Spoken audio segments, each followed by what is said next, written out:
നമ്മുടെ ചാനലിൻ്റെ പേരെന്തോന്ന്? അച്ചാമ്മയും കൊച്ചുമക്കളും. നമ്മുടെ ചാനലിൻ്റെ പേരെന്തോന്ന്? ഒന്നുകൂടെ പറ, കേട്ടില്ല, ഇങ്ങോട്ട് വന്ന് പറ. ഒരു പാട്ട് പാട്. അച്ചാമ്മയും കൊച്ചുമക്കളിൽ ഒരു പാട്ട് പാട്.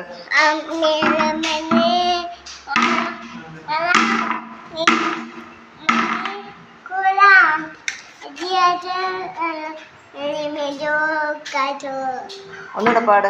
നമ്മുടെ ചാനലിന്റെ പേരെന്തോന്ന്? ചാനലിന്റെ പേര് അച്ചാമ്മയും കൊച്ചുമക്കളും.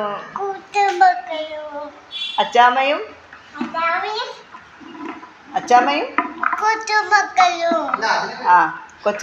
കൊച്ചുമോളൊരു പാട്ട് പാട്.